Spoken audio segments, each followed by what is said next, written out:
आज सब कुछ खत्म हो गया। सैकड़ों कारकुनार के सिरों पे गोलियां मार दी, 7 रिजवी के ट्रक पे गोलियां मार दी, उसने कफन बांध लिया। वो कहता रहा कि पुलिस वालों, रेंजर वालों, तुम मुसलमान हो।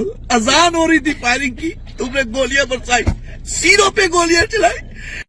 उसूल क्या था? सिर्फ ये कि मुसलमानों के साथ देना है। পাকিস্তান ও আফগানিস্তানের যুদ্ধ থামাতে এবার আসরে নেমে পড়লেন ডোনাল্ড সিজফায়ার ট্রাম্প।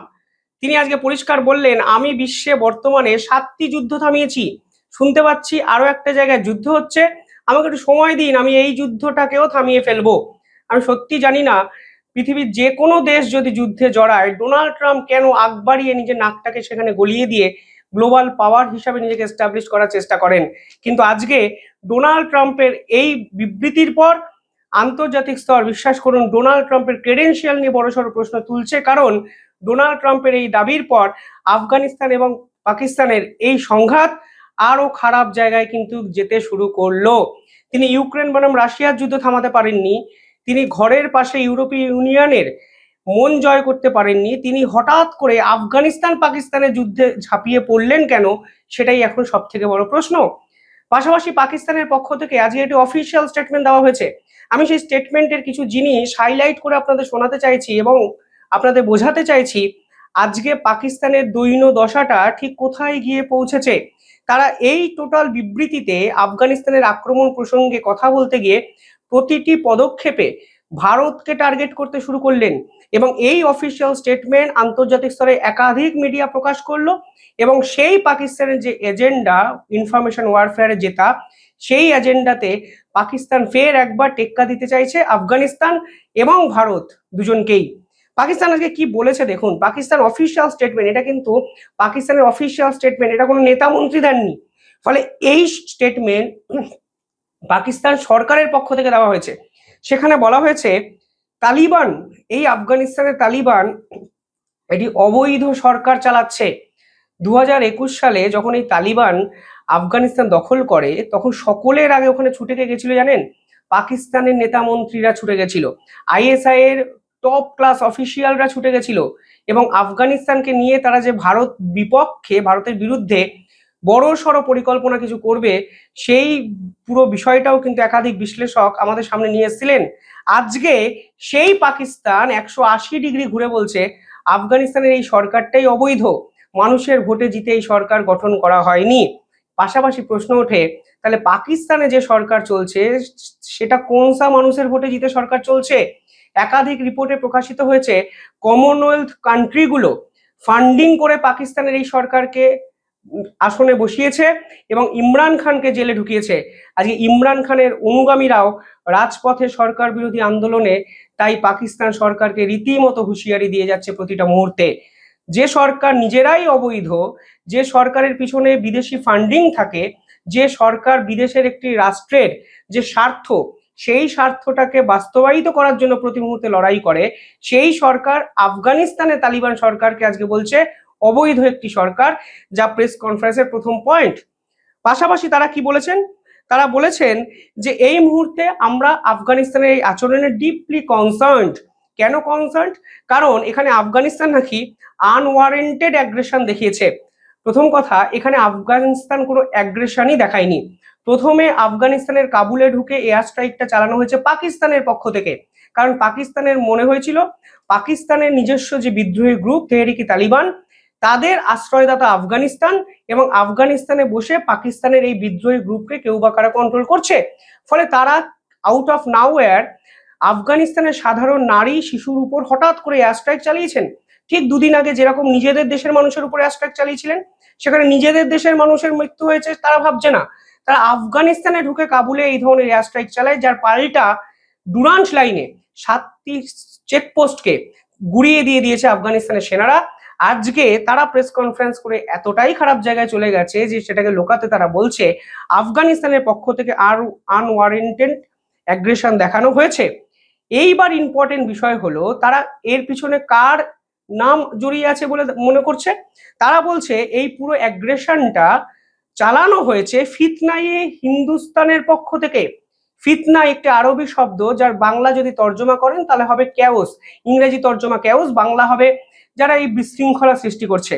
তারা বলছে এর পিছনে ফিতনাই হিন্দুস্তান আছে, অর্থাৎ আফগানিস্তানের এই যুদ্ধ বিধ্বস্ত পরিস্থিতিটা তারা সম্পূর্ণভাবে ভারতের দিকে ঘুরিয়ে দিলেন অফিসিয়াল বিবৃতি দিয়ে, যা কিন্তু নিঃসন্দেহে পাকিস্তানের হতাশাকে আরো একবার এস্টাবলিশ করে।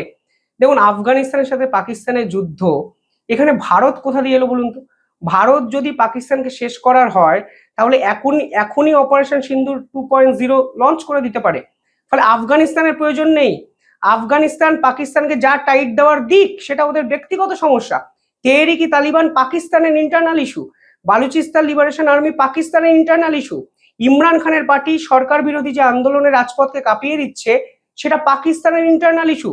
আজকে এই ভিডিও শেষে আরো একটি ভিডিও দেখাবো যেখানে পাকিস্তানের একাধিক মৌলবী ভিডিও করে বলছেন এই সরকার দিনের পর দিন ইসলামিক যারা মানুষ আছেন তাদের উপরে গুলি বর্ষণ করছে, এবং তিনি ভিডিওতে রীতিমতো কেঁদে ফেলছেন। এগুলো পাকিস্তানের ইন্টারনাল ইস্যু। আজকে সমস্ত ইন্টারনাল ইস্যুকে তিনি আন্তর্জাতিক স্তরে এরা ঘুরিয়ে দেওয়ার জন্য ফিতনাই হিন্দুস্তান এই নতুন শব্দবন্ধে ভারতকে আখ্যায়িত করলেন। हमेशा मार्शल नाजायज हुआ, आज सब कुछ खत्म हो गया। सैकड़ों कारकुनान के सिरों पे गोलियां मार दी, 7 रिजवी के ट्रक पे गोलियां मार दी, उसने कफन बांध लिया। वो कहता रहा कि पुलिस वालों, रेंजर वालों, तुम मुसलमान हो। अजान हो रही थी, फायरिंग की, तुमने गोलियां बरसाई, सिरों पे गोलियां चलाई। कसूर क्या था? सिर्फ ये कि मुसलमानों के साथ देना है। क्या ये पाकिस्तान दो कौमी नजरिए पे नहीं बना? और अफसोस है मुझे बढ़कर उन लोगों पर जो उलमाए कराम को मैंने फोन किए, फजर से पहले फोन किए, सबको भूल गया। मैं नाम फिर भी नहीं ले रहा कि सबके फोन बंद थे। आज ये बच्चे तड़प रहे। পাশাপাশি পাকিস্তানের পক্ষ থেকে বলা হয়েছে 11ই অক্টোবর এবং 12ই অক্টোবর অর্থাৎ কাল এবং পরশু, কাল এবং তার আগের দিন যে অ্যাগ্রেশন দেখানো হয়েছে তা নাকি আনপ্রোভোকড অ্যাকশন। কিসের আনপ্রোভোকেশনের কথা তারা বলছেন? যেখানে পাকিস্তান এয়ার স্ট্রাইক চালিয়ে দিয়েছে তাদের প্রতিবেশী রাষ্ট্রের উপর, তারা হঠাৎ করে বিবৃতি দিতে গিয়ে বলছে আনপ্রোভোকড অ্যাকশন। পাশাপাশি হঠাৎ করে আফগানিস্তানকে তাদের ভাই মনে হয়েছে। তারা স্টেটমেন্টে লিখছেন যে আফগানিস্তান যেটা করেছে তা আসলে দুই দেশের বর্ডার লাইনকে ডিস্টেবিলাইজড করার জন্য। তারা বলছেন এটা পিসফুল নেইবারহুড হতে পারে না, এবং এই স্পিরিটটা আফগানিস্তান ভেঙেছে। এমনকি দুটো ব্রাদারলি নেইবারহুড কান্ট্রিজ একে অপরের সঙ্গে সম্পর্ক নষ্ট হয়ে যাচ্ছে শুধুমাত্র আফগানিস্তানের এই অ্যাগ্রেশনের ফলে। প্রথম কথা, বর্ডারের শান্তি ও শৃঙ্খলা নিয়ে এই পাকিস্তানের মুখে তো কোনো কথাই মানায় না। তারা হঠাৎ করে বলছে দুই রাষ্ট্র যাদের মধ্যে ভাইদের মতো সম্পর্ক ছিল, যে সম্পর্ক আজকে নষ্ট হয়ে যাচ্ছে। এবং কালকেও যেটা পাকিস্তান স্টেটমেন্টে বলেছে যে ইটার্নাল এনিমি বাইরের শক্তি, যেটা ভারত এবং ভারতই নাকি আফগানিস্তান এবং পাকিস্তানের মধ্যে সম্পর্কটি নষ্ট করলো। আরো ইন্টারেস্টিং ফ্যাক্ট কি জানেন? তারা পিসফুল নেইবারহুডের কথা বলেছে, স্পিরিটের কথা বলেছে। বড় বড় লম্বা চওড়া ডায়লগ দিতে তো পয়সা লাগে না, এবং ডায়লগ দেওয়া ছাড়া এই মুহূর্তে পাকিস্তানের কাছে কিছু করাও নেই। দিনের পর দিন যারা ভারতের বিপক্ষে সন্ত্রাসবাদী হামলা করে তারা শান্তির কথা বলছে, তারা প্রতিবেশী রাষ্ট্রের কি করা উচিত সেই জ্ঞান দিচ্ছে, তাও আবার অফিসিয়ালি একটি বিবৃতি জারি করে আন্তর্জাতিক মহলের সামনে। হাস্যকর নাকি কিভাবে দেখবেন আপনারা কমেন্টে জানাবেন। পাশাপাশি কালকে পাকিস্তান বলেছে আমরা অবিলম্বে ডায়লগ এবং ডিপ্লোম্যাসিতে বিশ্বাস করে আলোচনায় রাজি। অর্থাৎ পাকিস্তান সারেন্ডার করার জায়গায় চলে গেল। পাকিস্তান হঠাৎ করে ডায়লগ এবং ডিপ্লোম্যাসির কথা বলতে শুরু করলো। যখন কাবুলে ঢুকে এয়ার স্ট্রাইক চালানো হলো তখন তো তারা ডায়লগ আর ডিপ্লোম্যাসির কথা বলেনি ভাই। যখন নিরীহ পেহেলগামের হিন্দু পর্যটককে বেছে বেছে মারা হলো তখন ভারত একাধিকবার ডায়লগ এবং ডিপ্লোম্যাসির কথা বললেও এই পাকিস্তান তো ডিপ্লোম্যাসির আশ্রয় নেয়নি। আজকে হঠাৎ করে তারা ডিপ্লোম্যাসির কথা কেন বলছে আপনারা সহজেই বুঝতে পারছেন। পাশাপাশি এই মুহূর্তে আফগানিস্তানের বিদেশমন্ত্রী যে কথা বলেছেন তা কিন্তু পাকিস্তানের জন্য অত্যন্ত অস্বস্তিকর। তিনি পরিষ্কার বলেছেন এই মুহূর্তে পাকিস্তান কি করছে? আইসিসকে মদত করছে।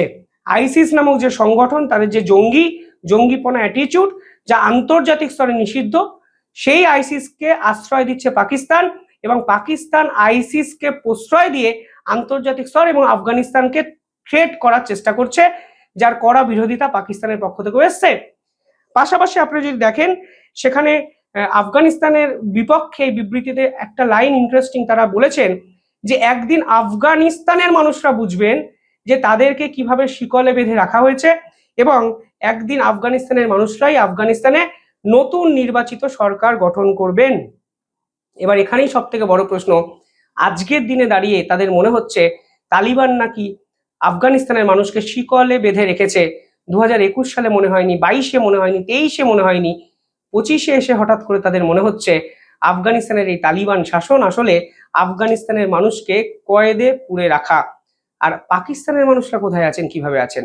পিওকের মতো একটি জায়গা যেটাকে জোর করে তারা ধরে রেখেছেন, সেখানে ইলেকট্রিসিটির দাম কমানো নিয়ে আন্দোলন হয়, সেখানে পাউরুটির দাম কমানো নিয়ে আন্দোলন হয়, সেখানে পাকিস্তান সরকারের বিপক্ষে জল নিয়ে আন্দোলন হয়। পিওকেতে দিনের পর দিন আন্দোলনে পিওকের মুজাফফরবাদ নামক যে জায়গায় রাজধানী, সেটাকে শাটডাউন করে দিতে বাধ্য হয়েছে পাকিস্তান সরকার। আর আজকে তারা অন্য রাষ্ট্রকে, অন্য রাষ্ট্রের মানুষের উদ্দেশ্যে জ্ঞান বিতরণ করছে, এ সত্যি বাবা ডাইজেস্ট করা অত্যন্ত কঠিন। শুধুমাত্র ভারতকে নিয়ে তারা কথাগুলো বলেছেন বলে আজকে এতগুলো কথা আমাকে বলতে হলো।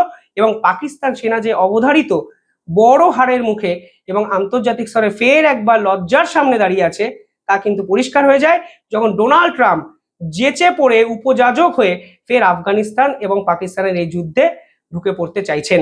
অর্থাৎ পাকিস্তান যখনই বিপদে পড়বে ভাই, ডোনাল্ড ট্রাম্পের আশা চাই। তিনি নোবেল তো এবার পাননি, কিন্তু তিনি লিস্টিং করতে শুরু করে দিয়েছেন যে তার টেনিয়ারে তিনি ঠিক সর্বমোট কতগুলো যুদ্ধ থামাতে পারেন। তার হিসাবে 8টা, কিন্তু এই হিসাব আন্তর্জাতিক স্তর স্বীকৃতি দেয় কিনা সেটাই তো এখন বড় প্রশ্ন। আপনারা কিভাবে দেখছেন পুরো বিষয়টি কমেন্টে জানাবেন। দেখতে থাকুন দ্য ইন্ডিপেন্ডেন্ট বেঙ্গল। ধন্যবাদ।